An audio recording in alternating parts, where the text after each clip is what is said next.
Martin here, Woke.Vote.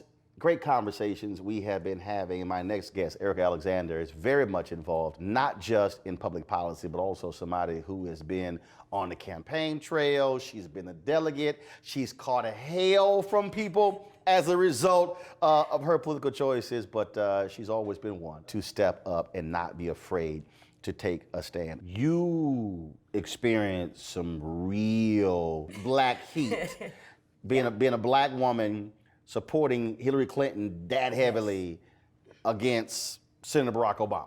Yeah, which was bizarre to me.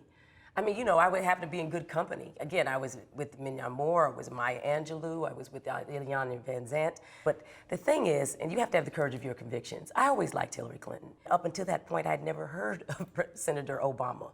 You know, I didn't know very much about him. I knew that he'd done a really great speech and that he seemed to have a really great platform that matched hers. Mm-hmm. And I was a woman. I've been very pro-woman since I was a little girl. And so I've been a feminist, at least in my mind, for a long time. My father was one of the people I think who radicalized me, if there was any sort of radical movement. I love strong men. And strong men tell their daughters and tell women, you need to stand up and do what you need to do and don't back down.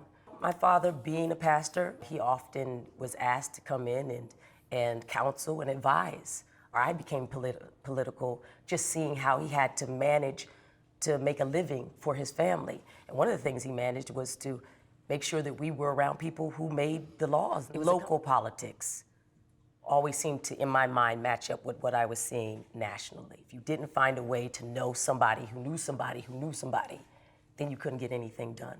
And that's really what to be political is. That's what you're doing. You're building relationships. And, you know, African Americans have had to, you know, face up to the fact that in order to get anything done in this world, we have to work with the system that's there. When you were doing those things for Hillary Clinton, did you hear people say, girl, you wasting your time? They were saying, no, it's not gonna matter. What I didn't like is when young people said it. And I can understand if you've had a really difficult life and you're imagining the whole system's corrupted and why would it work for me? But there were people just lazy. And they were just regurgitating the things that they had heard. It's, you know, one of the reasons why I think democracy is in danger is because people don't know how to think. So you can tell them anything. Trump can show up and say anything. And they can just go, oh yeah. You know, he just called you stupid. Did you hear that? But he's for us. Really? You got 30 seconds to explain to them why them registering, why them voting matters. What do you tell them? You can't go and show up and vote 30 minutes or an hour out your day. I don't know what to say to you. You either gonna help run it or they're gonna run it for you. I'm done with hope. Fuck hope, fight. Fight. As my frat brother Vernon Woodson Tandy said, we will fight until hell freezes over and then we will fight on the ice. I know that's right. All right, Erica, I appreciate Roland it. Martin. Thanks a bunch. Thank you. All right. Thanks for always being there. You got just one vote. Use it.